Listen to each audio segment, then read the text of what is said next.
pretty nice. Why not? I have Swedish soup pea vines are dying back, and looks like there's a lot of peas on a lot of these vines. I think some of the vines died prematurely because they got clipped by a vole or a shrew. You know, they just teeth them to find out if there's something to eat, and they cut them in half and then they leave them alone. They don't do anything else, and of course we don't get fully developed peas then.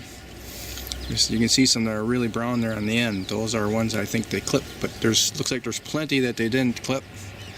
Lots of peas all over, and I took one off of the vine and opened it up, and that's what we got. It's a nice sized pea.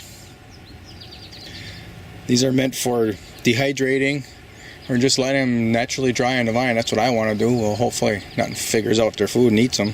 We're going to see what happens. And then in winter, I can either ferment them or throw them in a soup pot. So this is my access path coming in to the center of the area I consider my main crop gardens. It's kind of more open here, other than the pots and everything all over the place, and bare and pails. And here I had a woodchuck dig a hole. I was gone for a couple of days messing with wild rice, and I come back, look at that. Woodchuck dug a hole right here. Then I got squirrels. I just chased a squirrel out of here, and look at that. That's what he was doing. He didn't even bother eating them, he just clipped them. So, you know you're doing something right when all the critters want to be in your yard. Yeah, well, that could have actually, I think the woodchucks eat hazelnuts too, so that probably is the woodchuck that's doing that. But I did chase a squirrel out of here last night too when I came in. Yeah, we're going to trap them, and we're going to rid the property of woodchucks. The squirrels, I got other ideas. I just want to scare them or repel them. That's where we're sitting. I'm studying my kohlrabi to see which ones have a weak spot. And I'm going to harvest it, and I found one. I can smell it actually. So you can see, this one isn't going to last too much longer. Look at it. Got a rotten spot right here. We can cut that out so we can eat most of this yet. If I harvest it now. That's what I'm going to do. This thing needs to be thinned out, so this is what we're doing. We're going to take the weaker ones. Let the strong ones make it. I think this one is really good. See, the woodchuck was in here and ate these down to nothing. And you see some of these are growing some really nice new leaves here. These are the strong ones. Nice, clean looking fruit or vegetables. What am I talking about? There's another one that looks really clean. Here's another one. So if we can space these out like that, 1, 2, 3. Nothing in the middle here, but maybe we can let one of these side ones grow. There's a good one. There's a really nice one. So in the end, I want to have, 5 or 8 of them that stay here until everything freezes up, and then I store it in the basement for a couple months. And then we have fresh kohlrabi in December and January. That's the plan anyways. Never know how things will work out. Look at this. I better take this pretty soon. This was some volunteer someplace that I got. There came maybe one of the kohlrabis. This was a odd little bitty plant, and I planted it here, and now we're going to get a nice head of broccoli out of it. Yeah, nice. So here this thing is, all cleaned up. Got the rotten spots off of it. And lots of material here. Definitely provide all the vegetables for my lunch today. There is a strange bird back here I haven't seen for a while. Stay there. Stay there. Good. Oh, look at that. Come on, focus.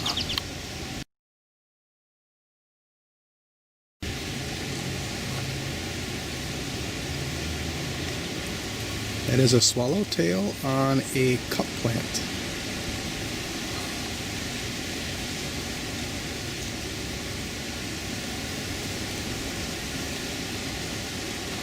These are after flowers. Yeah. Haha, it's the first time I've seen one this year. You know what? I'm picking this Swedish soup pea patch. There, you got a pocket full right here. Now I better take a little video of it. I'll show you where the birds have been picking at it. So that's what's, I'd rather have them just dry in the vine, but you can see the birds, look at that. Catbirds and robins, I think, starting to pick at them. So they got plenty. I want to save some for me now. But I've got potatoes growing in here, and if I'm gonna pull these plants out of here, it'll give some sunlight into the potatoes. So that's what I'm gonna end up doing. I'm gonna fill my pockets first, and then I'll start pulling on these vines. I changed my mind. I'm gonna leave these vines in here because there's still a lot of immature pods. And I filled up both my pockets. I mean, they're just full right to the top, and I've got some in my back pocket. There's another one all filled up. And it's a pretty good harvest as far as I'm concerned back here where there was nothing before. And I still have potatoes down in here. These are purple Peruvian. They live until, until frost comes and kills them. They don't have issues with the blight or any of that. So as soon as I take all these vines out of here, they'll start to do their thing, I'm positive. And you see one branch here, the birds like ate every single one. So even though the birds have been in here feeding on it, I still have plenty. So I pulled this away. You can see it's overhanging everything now. I kind of like that. It's empty in the middle. Noontime sun can get in here. And since I pulled it all apart, I don't have to get up on a ladder. I can get at them all right here. Well, maybe not. There's probably some inside the fence there yet. But I'll leave the ladder back here because I'm going to pull the pin on this thing in probably a week or so. Here's when I missed. And when I pulled it away now, I opened up some more that I could see.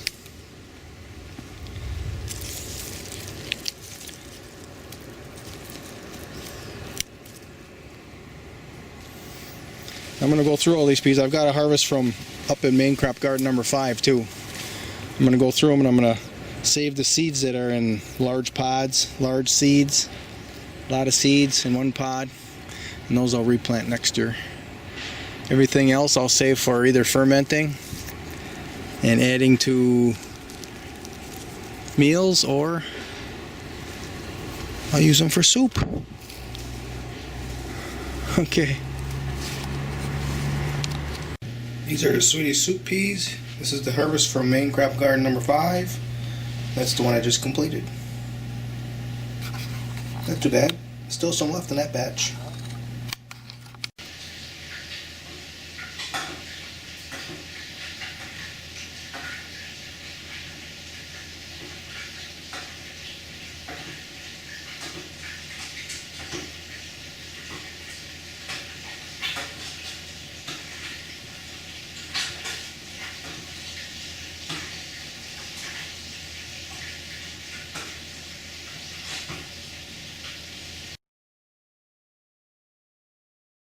Alright, I want to harvest a beet because I want to put it into a ferment.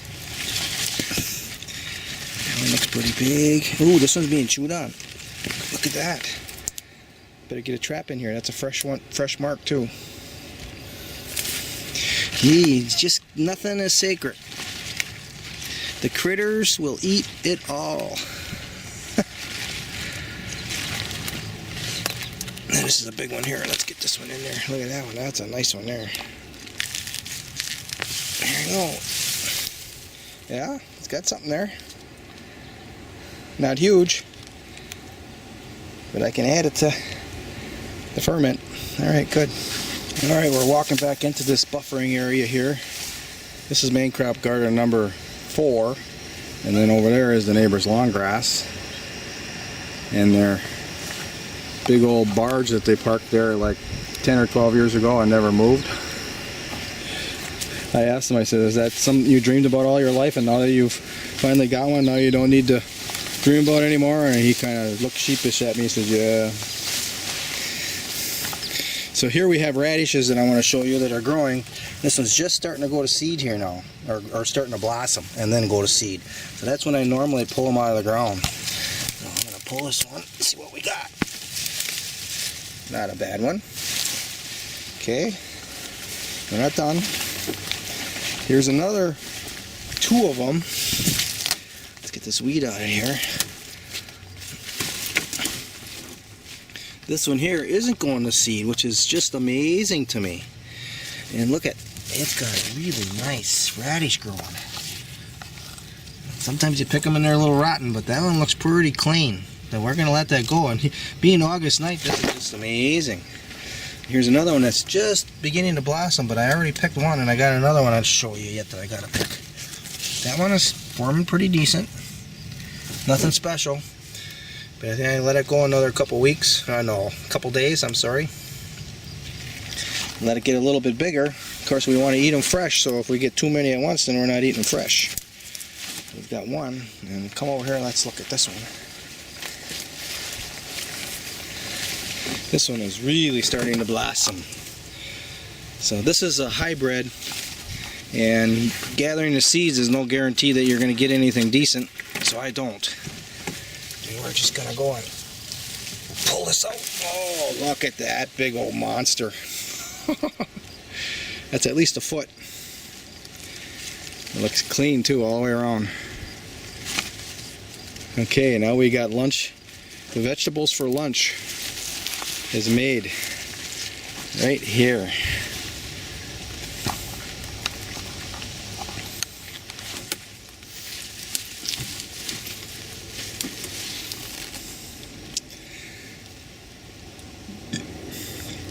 Suppose I should do a selfie.